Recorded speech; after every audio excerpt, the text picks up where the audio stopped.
Captain Elena Vasquez stood on the bridge of the Prometheus Unbound and watched Earth grow smaller in the viewing screen. The blue marble that held all of human history was now just a dot against the black of space. She felt a mix of pride and fear as she looked at the massive ship around her. The Prometheus Unbound was the biggest thing humans had ever built. It stretched 15 kilometers from nose to tail.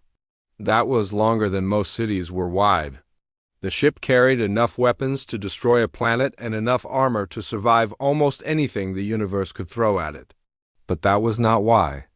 They built it to talk. For over 100 years, humans had been sending messages into space. Radio signals, laser beams, even simple math problems written in light. They sent music and poetry and pictures of children playing. They sent everything they could think of to say hello to anyone who might be listening. But no one ever answered. Back, the silence hurt more than any weapon could. Were humans alone in the universe? Were they too small and weak for anyone to notice? Or were they just not worth talking to? So humanity decided to build something that could not be ignored. The Prometheus Unbound was their letter to the stars written in metal and fire. It said that humans were here, they were strong, and they wanted to meet their neighbors.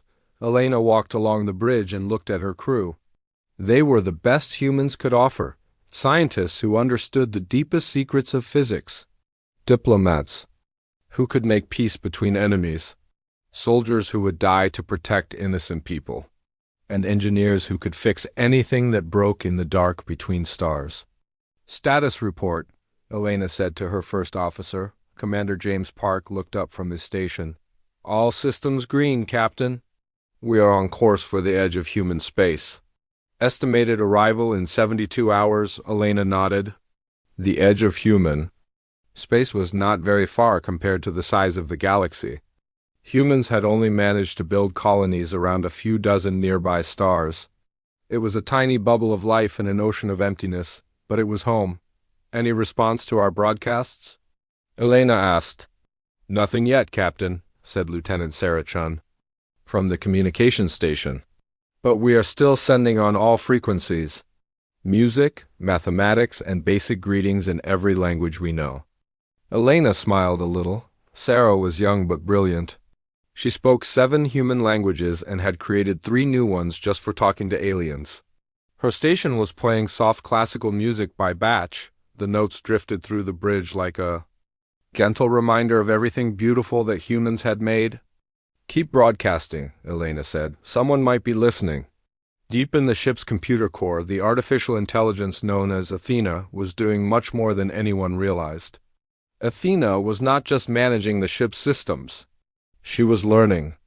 Every conversation, every emotion, every dream that happened on the ship was teaching her what it meant to be human. Athena understood the mathematics of faster-than-light travel and the physics of antimatter weapons.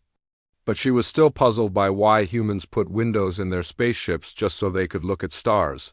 She was confused by why they brought musical instruments on a military vessel. She did not understand why they packed more medical supplies than ammunition. But Athena was starting to learn that these strange choices might be the most important things about humans. The ship moved through space at speeds that would have seemed like magic to earlier generations. Stars that had been just points of light were now real places with real planets. Some of those planets even had human cities on them now. Small ones with just a few thousand people, but they were growing. Elena remembered visiting New Geneva when she was young. It was a farming colony around. A red star that painted everything in shades of orange and gold. The colonists had built their homes to look like the Swiss villages their grandparents had left behind on Earth. They grew crops that had never existed on Earth but tasted like home. That was what humans did. They took the best parts of their old homes and built new ones. They adapted and survived and found ways to be happy even in the strangest places. "Captain," said Ensign Martinez from the sensor station. His voice was tight with excitement. "I'm picking up something unusual." Elena walked over to his station. "What kind of something?" "Energy readings that do not match anything in our database. The pattern is ... complex, almost like a signal, but not quite." Elena felt her heart speed up.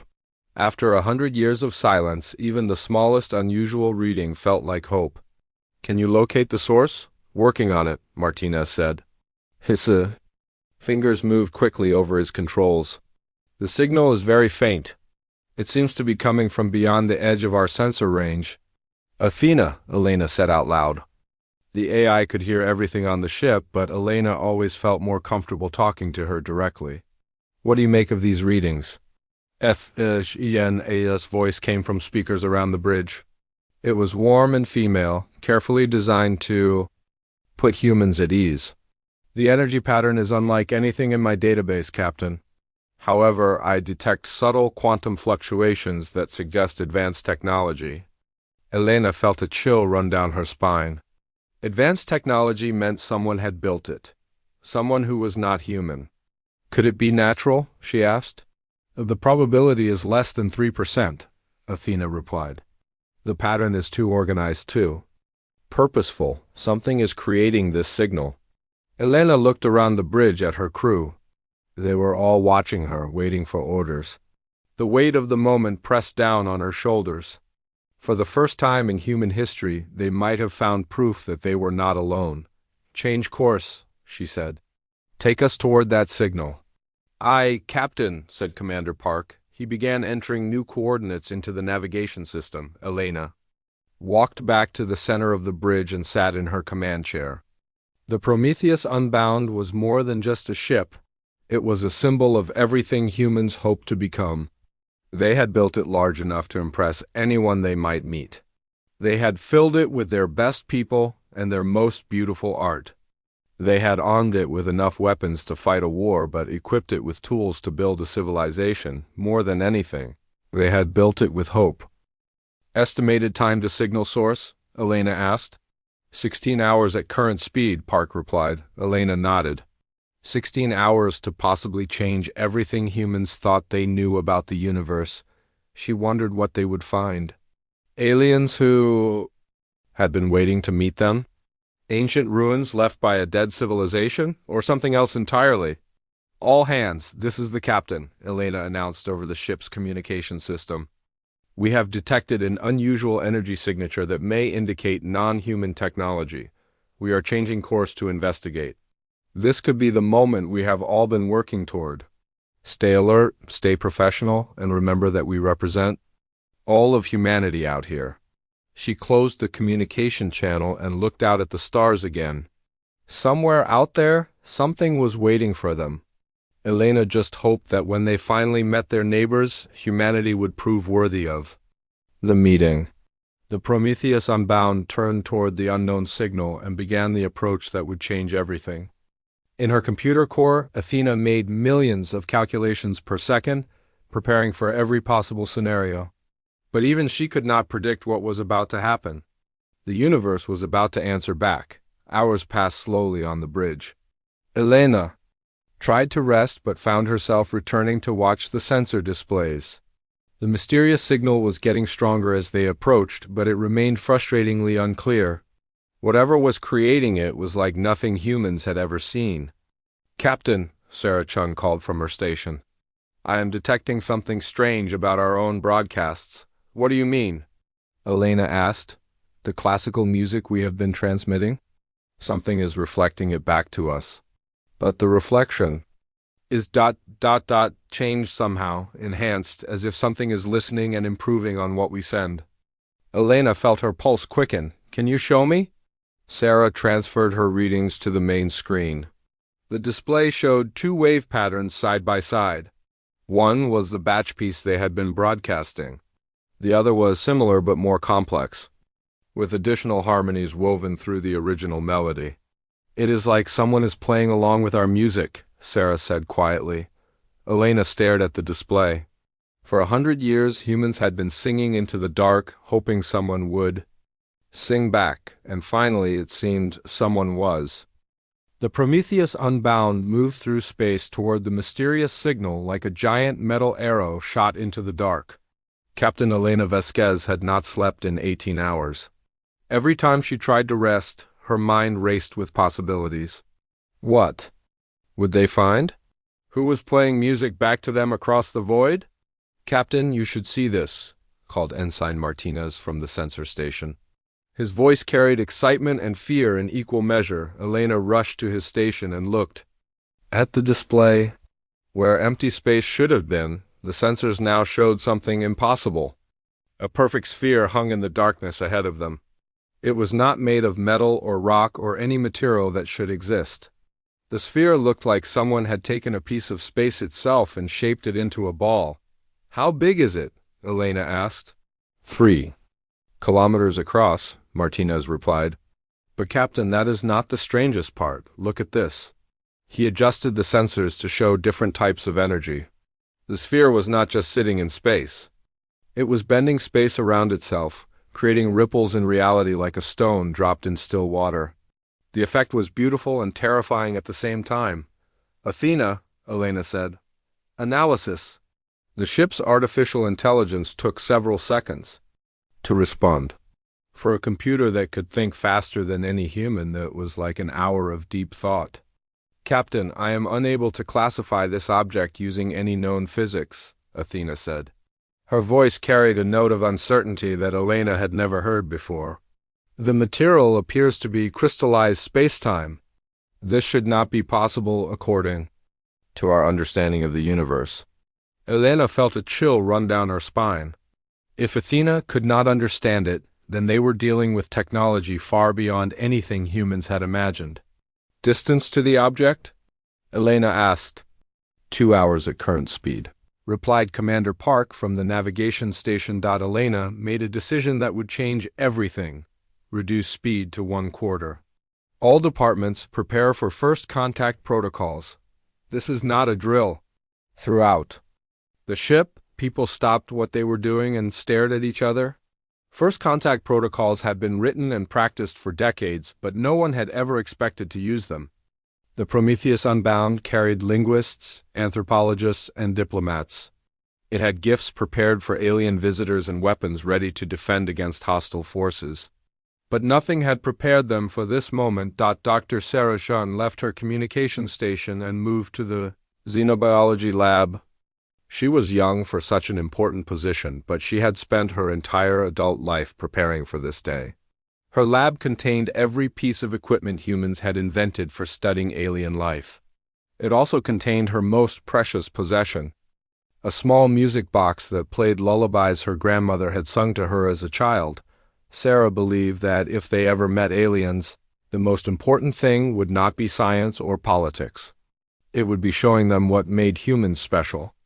And what made humans special was their ability to find beauty in a universe that often seemed cold and empty. As the Prometheus Unbound approached the sphere, strange things began to happen.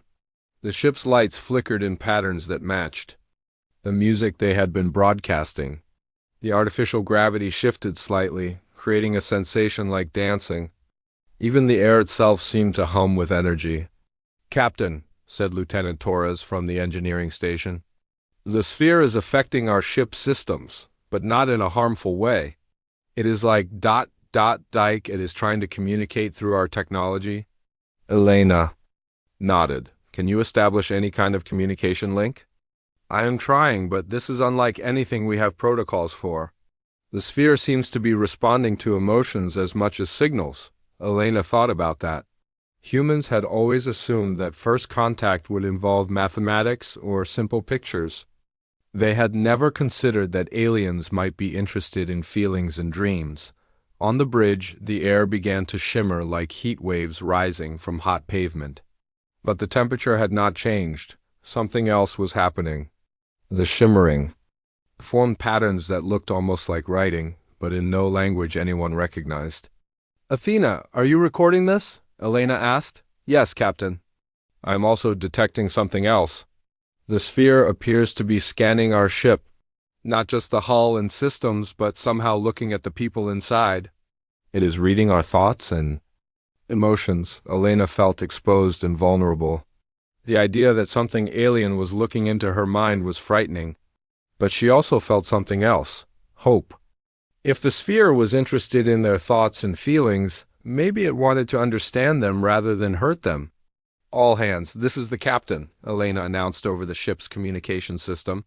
We are about to make first contact with an unknown intelligence. I want everyone to think positive thoughts. Show them the best of what humanity can be. Think about love, hope, beauty, and kindness. Show them why we deserve to join the larger community of space. Throughout the ship, 12,000 people began to focus their minds on everything good about being human. They thought about children, laughing and couples in love. They remembered beautiful sunsets and perfect pieces of music. They focused on the moment when someone in need received help from a stranger. The sphere responded immediately. It began to glow with soft, warm light. The patterns in the air became more complex and beautiful, like aurora dancing in space. The music that had been echoing through the ship became richer and more harmonious. Dr. Chun watched from her lab. As readings poured across her screens, the sphere was not just scanning them, it was learning from them. Every emotion, every memory, every dream was teaching it something about what humans were like. Captain, Chun called over the communication system, I think it is trying to understand our nature. Not just our technology or our biology, but our souls. Elena felt tears forming in her eyes. For so long, humans had wondered if they were alone in the universe. Now they had found something that wanted to know them not as a threat or a resource, but as people. Distance to the sphere? Elena asked. 1 kilometer and closing, replied Martinez. As they got closer, the sphere began to change.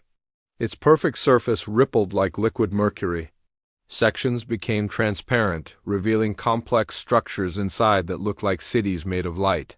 Other sections showed images that looked like memories or dreams projected into space.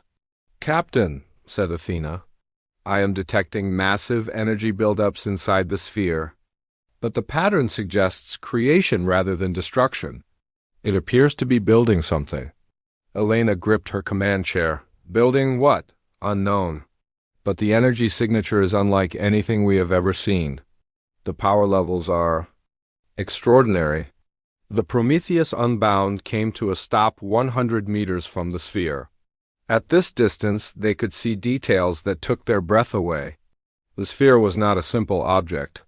It was a work of art that happened to be made from the fabric of reality itself. Patterns of light danced across its surface like living paintings. Some showed images of stars being born.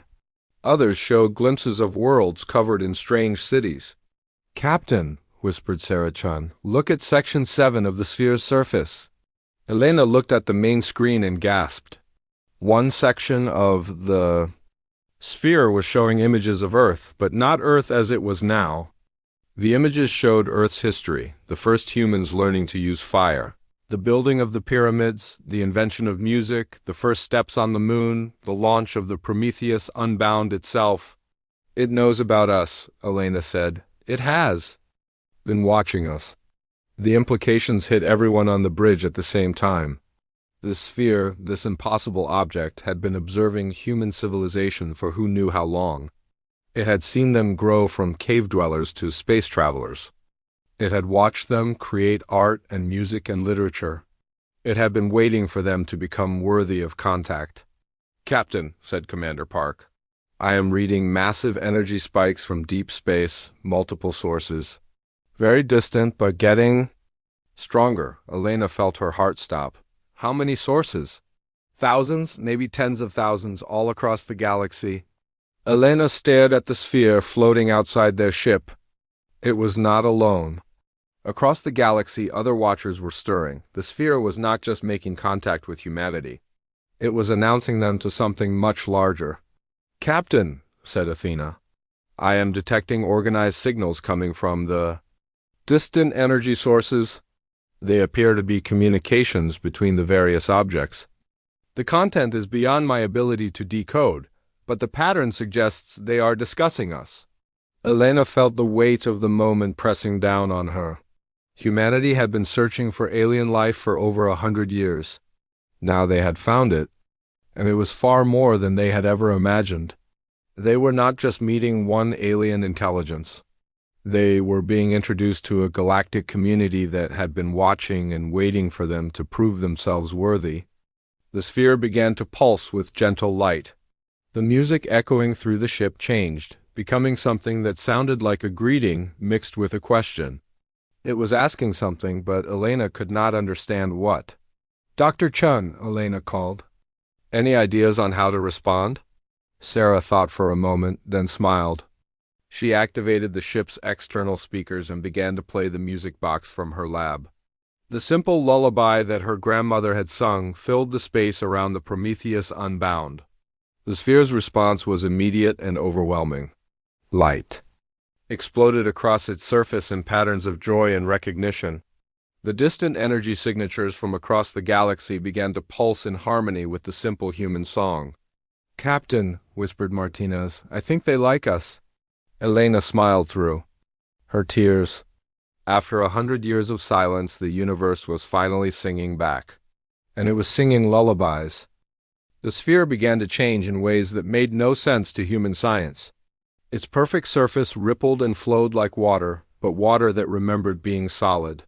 Sections pulled away from the main body and reshaped themselves into complex structures that looked part machine and part living organism. Captain Elena Vasquez watched from the bridge of the Prometheus Unbound as the impossible transformation continued.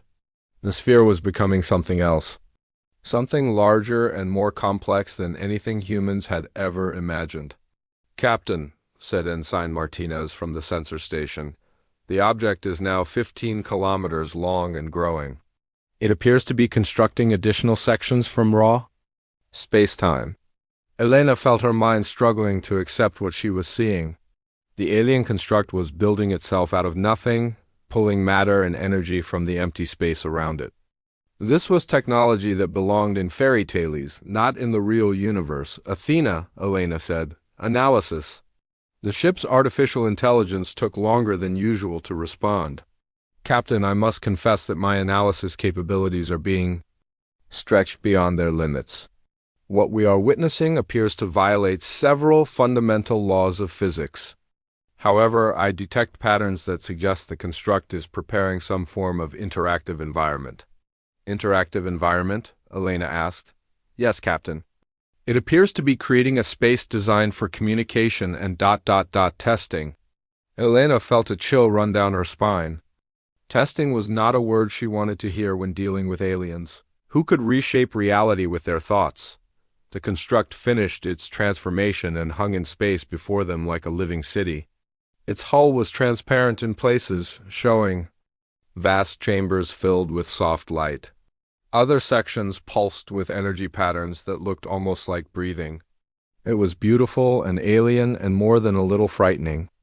"Captain," said Dr. Sarah Chun from her station, "I am receiving a direct communication signal.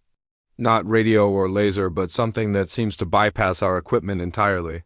The message is appearing directly in my mind." Elena felt her heart race. "What does it say?" Sarah closed her eyes and concentrated. "It is not words exactly, more like concepts and feelings. But I think it is saying ... welcome, and it wants us to come aboard." Elena looked around the bridge at her crew. They were all watching her, waiting for her decision. The Prometheus Unbound was the most powerful warship humanity had ever built, but it felt very small next to the alien construct. Still, they had come here to make contact with alien life. Now they had their chance. "Prepare a diplomatic team," Elena said. "Full first contact protocols. Dr. Chun, you will lead the science team. Commander Park, select a security detail. And bring some of our gifts." Elena had decided weeks ago that she would personally lead any first contact mission. It was her responsibility as captain and her privilege as a human being. They had dreamed of this moment for generations. She would not miss it for anything. The shuttle bay of the Prometheus Unbound was filled with nervous energy as the diplomatic team prepared for departure. They carried universal translators that probably would not work, gifts of human art and music, and enough weapons to fight a small war. Most importantly, they carried the hopes and dreams of an entire species. Elena looked at her team as they boarded the shuttle. Dr. Chun carried her portable laboratory and her grandmother's music box. Commander Park had selected Marines who were known for their discipline and calm thinking under pressure. Lieutenant Torres from Engineering brought tools that might help them understand alien technology. And everyone carried a small memory chip that contained the complete works of human art, literature, and music. The shuttle left the Prometheus unbound and flew toward the alien construct. As they approached, sections of the construct's hull became transparent, revealing a docking bay that seemed to have been specifically designed for their shuttle. The bay was the right size, with the right atmosphere, as if the aliens had scanned their ship and prepared accordingly. "They have been studying us," Elena said quietly as they landed. The shuttle touched down on a deck that felt solid but looked like crystallized starlight. As the engines shut down, Elena could see through the transparent walls of the docking bay. The interior of the construct stretched away in all directions, filled with chambers and passages that defied easy description. "Atmosphere reads as breathable," reported Torres. "Temperature and pressure are within human normal ranges, but Captain, there is something else. The air itself seems to be alive somehow. I am detecting patterns that suggest intelligence." Elena made the decision that would change everything. "Open the hatch." The shuttle door opened with a soft hiss, and the diplomatic team stepped onto an alien ship for the first time in human history. The deck beneath their feet felt warm and welcoming. The air smelled like flowers and rain and something else that reminded Elena of her childhood home. "Welcome," said a voice that seemed to come from everywhere and nowhere at once. It spoke perfect English, but with an accent that belonged to no place on Earth. "We have been waiting for you." The team looked around but saw no one. The docking bay was empty except for their shuttle and some structures that might have been machinery or art or both. "Who are you?" Elena asked the empty air. "We are those who watch and learn and guide when necessary," the voice replied. "You may call us shepherds, though that is not truly what we are. We have observed your species for many of your lifetimes." "Why did you wait so long to make contact?" asked Dr. Chun. "Because you were not ready. Most species, when they develop the power you now possess, use it to destroy rather than create. But you built the greatest weapon your people have ever made, and you use it to send music to the stars." Elena felt a mix of pride and embarrassment. The Prometheus Unbound was indeed humanity's greatest weapon, but they had built it to communicate, not to conquer. "What do you want from us?" Elena asked. "We want to know if you are ready to join the larger community of intelligent life. But first you must be tested." The words hung in the air like a challenge. Elena felt her team tense behind her. No one liked the sound of being tested by aliens with godlike technology. "What kind of test?" Elena asked, though she was not sure she wanted to know the answer. The docking bay around them began to change. The walls became transparent, revealing vast chambers beyond. And in those chambers, Elena could see scenes that made her heart stop. They were holograms, but so real that she could smell the smoke and hear the screams. The first scene showed a human colony under attack by strange alien ships. People were running through streets as buildings exploded around them. The second scene showed a different human world, this one dying as its star went nova. The third showed alien refugees, their ship broken and drifting, sending desperate calls for help. "These are scenarios," the voice explained, "situations that could happen in the galaxy. You must choose how to respond. Your choices will show us what kind of people you truly are." Elena stared at the scenes and felt the weight of the test settling on her shoulders. This was not about technology or military might. This was about the soul of humanity. "We choose all of them," Elena said without hesitation. "All of them?" the voice asked, and Elena thought she heard surprise in it. "Yes, we save the colony. We evacuate the dying world, and we rescue the refugees. That is what humans do. We help people who need help." "But you cannot save everyone," the voice pointed out. "Your ship, powerful as it is, has limits. You must choose." Elena felt her team looking at her, waiting for her decision. She thought about the Prometheus Unbound floating outside. It was a warship, but it was also a factory and a hospital and a mobile city. It could do many things at once because humans had built it to do many things at once. We split up, Elena said. The Prometheus Unbound has manufacturing facilities. We build more ships. We train more crews. We do whatever it takes to save everyone. The scenes around them froze, and Elena heard something that sounded like whispered conversations in a language that was not quite sound. The shepherds were discussing her answer. Interesting, the voice said finally. Most species view such scenarios as competitions. They see only the choice between one group or another.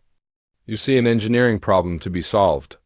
Because that is what it is, Elena replied. People are in danger. We find a way to save them, all of them. The scenes around them changed. Now they showed the human colony, but the attack was different. The alien ships were not trying to destroy the colony. They were trying to capture it. In the second scene, the dying star could be stabilized with the right technology. In the third scene, the alien refugees had valuable information about a threat to the entire galaxy. Now the scenarios are more complex, the voice said. The attackers believe the colony has committed crimes against their people. The dying star can be saved, but only by destroying an uninhabited planet that contains rare minerals. The refugees carry a plague that could kill billions, but their information could save trillions. Elena felt her mind racing. These were the kind of moral puzzles that philosophers had debated for centuries. But here, in an alien ship, her answers would determine the future of humanity. We find a third option, Elena said. We always find a third option. We mediate between the attackers and the colony. We find another source for the rare minerals. We cure the plague and get the information. We do not accept that, good people. Must suffer for the greater good. And if there truly is no third option? The voice pressed. Elena looked at her team and saw her own. Determination reflected in their faces. Dr. Chen was clutching her grandmother's music box. Commander Park had his hand resting on his weapon, but his stance was protective rather than aggressive. Lieutenant Torres was already calculating solutions in his head. Then we keep looking until we find one, Elena said. That is what makes us human. We do not accept that some people matter less than others. We do not accept that suffering is inevitable. We keep fighting and building and hoping until we find a way to save everyone. The alien construct around them began to glow with warm golden light. The whispered conversations grew louder and more excited. Elena got the impression that they had given the right answer, but she was not sure what the right answer was supposed to be. You have passed the first test, the voice said, and Elena could hear approval in it. You think like builders rather than destroyers. You see problems as challenges to overcome rather than choices to suffer through, but there are more tests ahead. How many more? Asked Dr. Chun. As many as it takes to be certain, the voice replied. The galaxy is full of dangers that you cannot yet imagine. Before you can join the community of worlds, we must know that you will protect rather than exploit, build rather than destroy, hope rather than despair. Elena nodded. She understood now. The test was not about finding the right answers. It was about revealing the true nature of humanity. And so far, humanity was showing exactly the qualities that Elena hoped they would. We are ready for whatever comes next, Elena said. The construct around them began to change again, preparing for the next phase of the test. But Elena felt confident now. Whatever challenges the shepherds presented, humanity would face them. The same way they faced everything else, with hope, determination, and an absolute refusal to give up on anyone who needed help. The universe was testing them, and Elena intended to make sure humanity passed with flying colors. The alien construct began to move through space in ways that hurt to watch. It did not travel like a normal ship. Instead, it seemed to fold space around itself, bringing distant places closer while leaving others farther away. Captain Elena. Vasquez felt her stomach twist as reality bent around them. Where are you taking us? Elena asked the empty air of the construct's bridge. To the place where all stories begin and end, replied the voice of the shepherds. To the heart of the galaxy where we have watched over the rise and fall of countless civilizations. Through the transparent walls of the construct, Elena could see space changing around them. Stars that had been distant points of light suddenly appeared close enough to touch. Then they would fade away, replaced by new stars in different colors.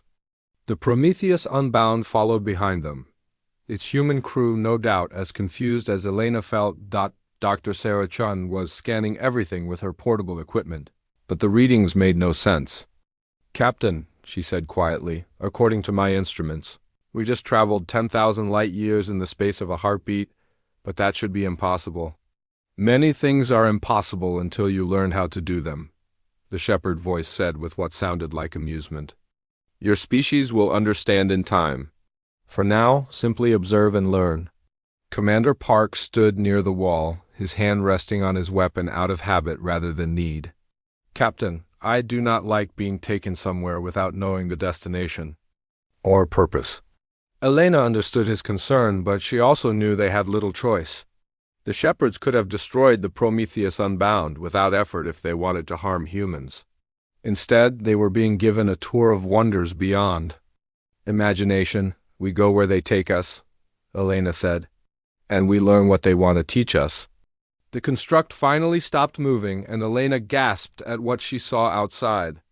They hung in space near the center of the galaxy, where millions of stars created a spiral of light so bright it painted everything in silver and gold, but that was not what took her breath away. Floating among the stars were structures so vast that they made the Prometheus Unbound look like a toy.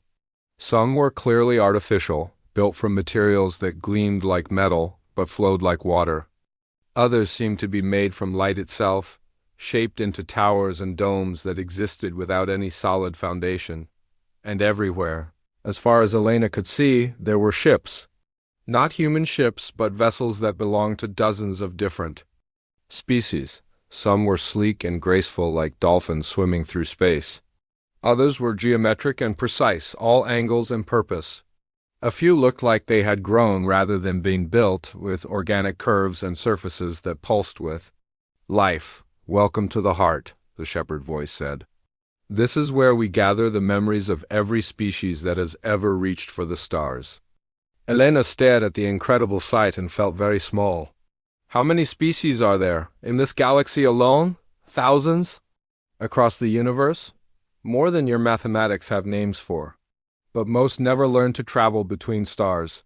Fewer still learn to do so without destroying themselves or others." The construct moved closer to one of the vast structures, and Elena could see that it was some kind of library or museum. Through its transparent walls, she could see chambers filled with objects and images and displays that told the stories of alien civilizations. "This is where we keep the records," the shepherd voice explained. "Every species that achieves space travel is recorded here.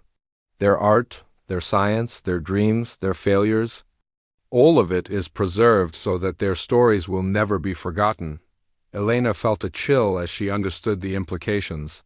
How many of those species are still alive? The pause before the answer told her everything she needed to know. "Fewer than you might hope, more than you might fear. The transition from a planetary species to a galactic one is ... difficult.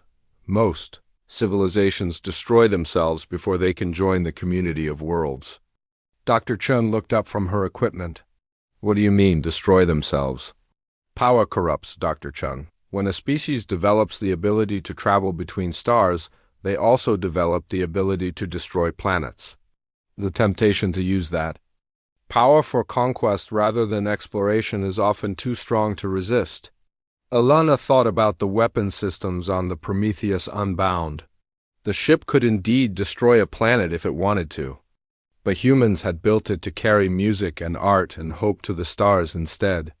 "Show us," Elena said. The construct moved to another structure, this one darker and more somber than the first. Inside, Elena could see displays that showed the final moments of dozens of civilizations. Species that had reached for the stars only to burn themselves out in wars and greed and fear.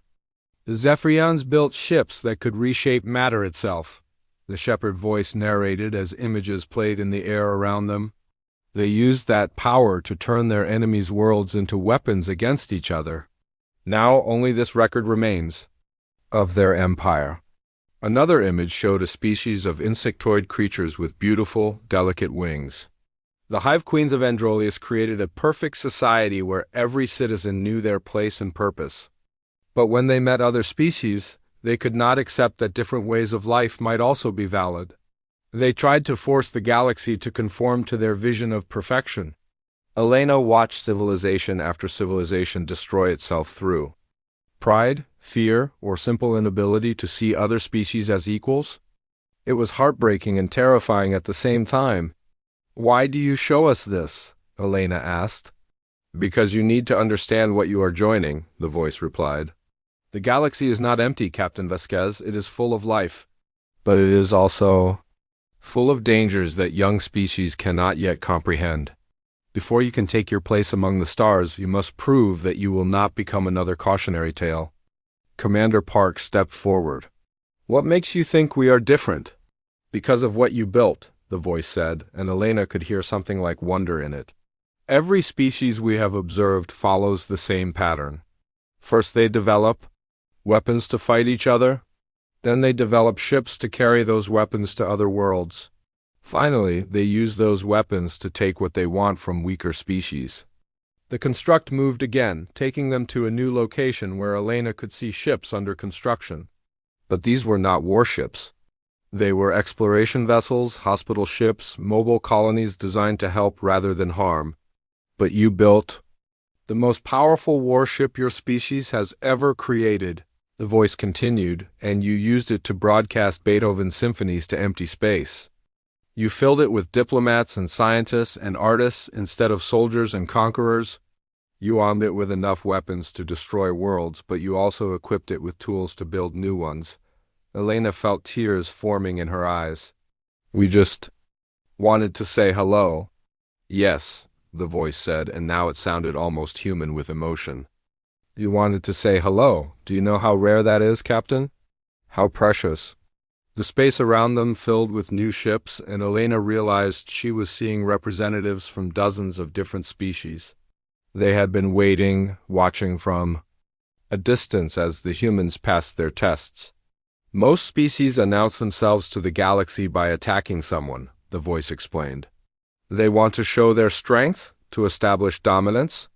But you announced yourselves by playing music and asking if anyone wanted to be friends." Elena looked at her team and saw her own amazement reflected in their faces.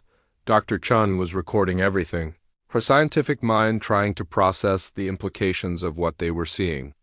Commander Park had relaxed his guard stance, though. He remained alert.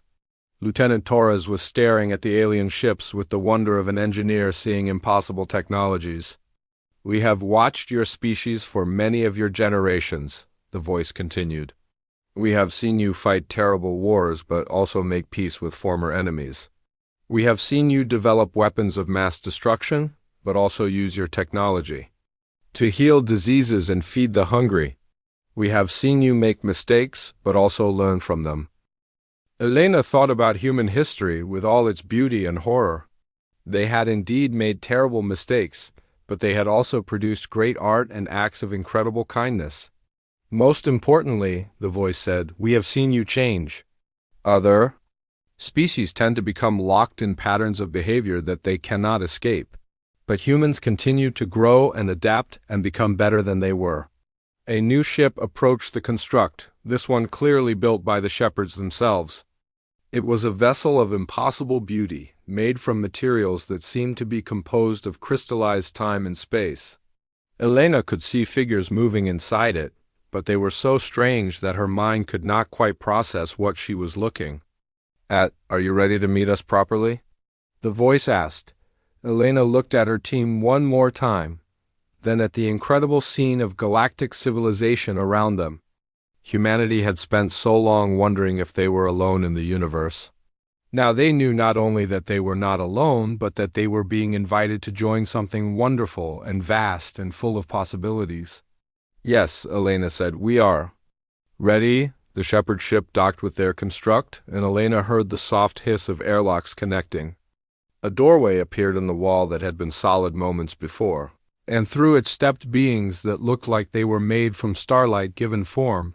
They were tall and graceful, with features that seemed to shift between familiar and alien, depending on how Elena looked at them.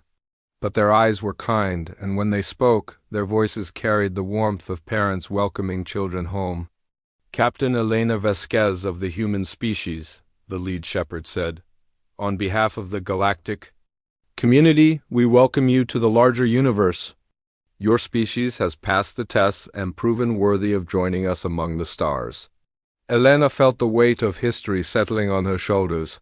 She was the first human to officially make contact with an alien species, and what she said next would be remembered forever. She thought about all the people back on Earth and in the human colonies, waiting and hoping for news.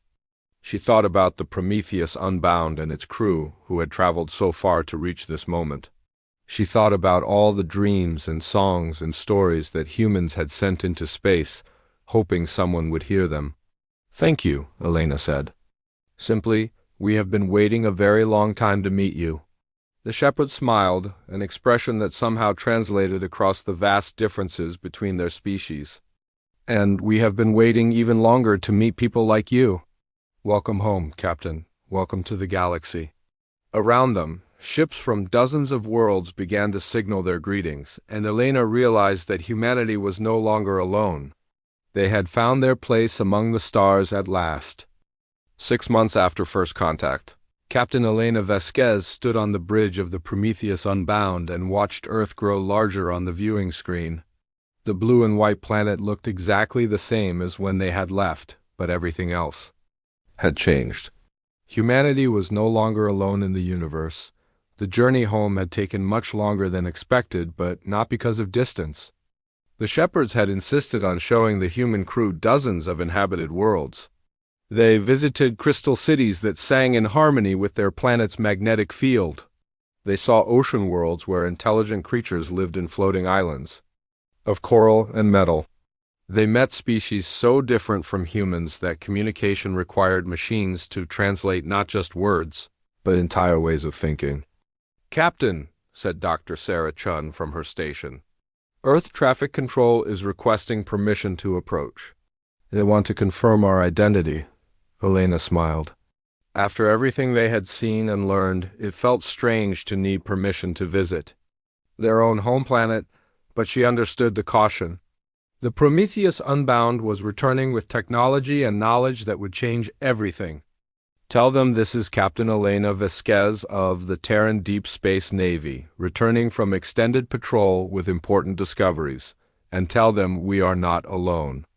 The communication officer's face went pale as he sent the message. Those 4 words would echo through human history. "We are not alone," behind the Prometheus Unbound. A small fleet of ships followed at a respectful distance. The shepherds had assigned a diplomatic vessel to help with the transition. 3 other alien species had sent representatives to establish formal contact with humanity. And strangest of all, 2 ships from species that humans had never heard of were coming specifically to thank them. Elena still felt amazed when she thought about that. The Kithara were a peaceful species of artists and philosophers who had been under attack by raiders for years. When news of humanity's acceptance into the galactic community had spread, several aggressive species had suddenly found themselves facing new consequences for their actions. The mere existence of humans as galactic peacekeepers had stopped wars that had been raging for decades. "Captain," said Commander Park from his station, "the shepherd vessel is requesting permission to broadcast a message to Earth." "Granted," Elena replied. The main screen changed to show the interior of the shepherd ship. The being who had become their primary contact, who called himself Aurelius for the benefit of human pronunciation, appeared on screen. Behind him, Elena could see representatives from a dozen other species. "People of Earth," Aurelius began, his voice carrying clearly across space, "we come in peace and friendship to welcome you into the galactic community.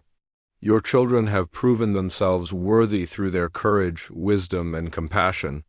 Today begins a new chapter in the story of your species. Elena watched the Earth below them and imagined the reaction as billions of people received confirmation that aliens existed and wanted to be friends. There would be fear and excitement and wonder and 1,000 other emotions all mixed together. "Captain," said Lieutenant Torres from the engineering station, "we are receiving thousands of communication requests from Earth, news agencies, governments, scientific institutions. Everyone wants to know what happened out there." Elena took a deep breath. "Patch me through to Global Command." Full broadcast. All channels. The communication system connected her to Earth's Central Authority, and Elena found herself speaking to her entire species for the first time. "People of Earth, this is Captain Elena Vasquez of the Prometheus Unbound. As you can see, we are not returning alone. I am happy to report that we have made contact with multiple alien species, and they have welcomed us into a community of worlds that spans the galaxy." Elena paused, trying to find words for something that had no words. "The universe is full of life," she continued. "Thousands of species have reached for the stars, and many of them have been waiting to meet us. They watched us for generations, hoping we would prove worthy of joining them. Today, I am proud to say that humanity has passed their tests." On the screen, Elena could see the Earth's surface beginning to light up with celebration. Cities around the world were turning on every light they had, creating patterns visible from space. It was humanity's way of saying hello to their new neighbors. "But this is not just about making new friends," Elena continued. "We have been offered a role in the galactic community that reflects who we are as a species. The shepherds and their allies want us to become peacekeepers and protectors. They want us to help other young species make the same transition we just completed." Elena felt the weight of that responsibility. Humanity was being asked to help guide other civilizations toward maturity. It was an honor and a burden that would define their future for generations to come. "In the coming days and weeks, you will meet our new allies," Elena said. "Some of them will seem strange and alien, but all of them share our hope for a peaceful and prosperous galaxy. I ask you to welcome them with the same kindness and curiosity that they have shown us." The communication ended, and Elena watched as the first alien ships began their descent toward Earth. The Shepherd vessel moved gracefully through the atmosphere, its hull glowing softly as it adapted to the planet's environment. Behind it came ships from the Kithara, the Zentari, and the healing fleet of Andromeda. "Captain," said Dr. Chung quietly, "look at Section 7 of the planetary grid." Elena looked at the tactical display and saw something that made her heart swell with pride. The governments of Earth had cleared a massive area near the United Nations building in New York. They were creating humanity's first interspecies spaceport, and they were doing it in record time. "How long since we sent the message?" Elena asked. 4 hours, Chung replied. Elena shook her head in amazement. When humans decided to do something, they did not waste time. The Prometheus Unbound entered Earth's atmosphere and began its descent toward the new spaceport. As they flew over the major cities, Elena could see crowds of people gathered in streets and parks, all looking up at the sky. Many were holding signs with messages of welcome written in every human language. "Captain," said Ensign Martinez from the sensor station, "I am detecting multiple spacecraft launching from Earth. They appear to be construction vessels and supply ships." Elena smiled. "They are already building new ships?" "The plans the shepherds gave us must have reached Earth faster than we did." The plans were humanity's welcome gift to the galactic community. The shepherds had shared the designs for ships that could travel between stars safely and efficiently. But more importantly, they had shown humans how to build vessels that were primarily designed for exploration and aid rather than conquest. The new ships would be built using the same philosophy as the Prometheus Unbound.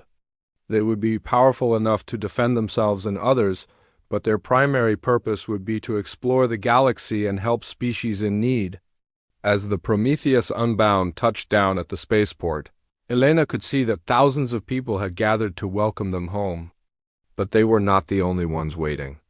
The alien ships had landed nearby, and their crews were standing ready to meet humanity face to face for the first time. Elena and her crew walked down the ship's ramp and stepped onto Earth soil. The crowd cheered, but Elena's attention was focused on the small group of figures walking toward them from the alien ships. Aurelius led the delegation, his starlight form shimmering in Earth sunlight. Behind him came representatives from species Elena had learned to call friends during their journey home. There was Crystalline Harmony, the Kithara artist, whose songs could heal emotional wounds. There was Builder of Paths, the Zentari engineer who had helped design humanity's new ships. And there was Swift Current Flowing, the representative from the healing fleet who had taught Dr. Chung new ways to cure diseases that had puzzled humans for centuries. "Captain Vasquez," Aurelius said as he approached. "It is good to see you home safely." Elena felt tears in her eyes as she looked at the assembled crowd of humans and aliens. "Thank you for bringing us here, all of us." The next few hours passed in a blur of introductions, speeches, and celebrations. World leaders met with alien diplomats. Scientists shared discoveries that would revolutionize human technology. Artists from different species began collaborating on works that no single race could have imagined. But the moment Elena would remember forever came near the end of the day. She was standing near the Prometheus Unbound, watching as human children approached the alien visitors with the fearless curiosity that only children possessed. A little girl, no more than 6 years old, walked up to Crystalline Harmony and offered her a flower she had picked from the spaceport's garden. The Kithara artist accepted the gift with hands that looked like they were carved from living diamond and began to sing a soft melody in response. Other children joined in, and soon there was an impromptu concert happening on the landing field. Human children singing Earth songs while alien beings provided harmony and voices that sounded like wind chimes and crystal bells and the music of distant stars. "This is why," Aurelius said, appearing beside Elena. "This is why we waited so long." "To contact you." "I do not understand," Elena replied.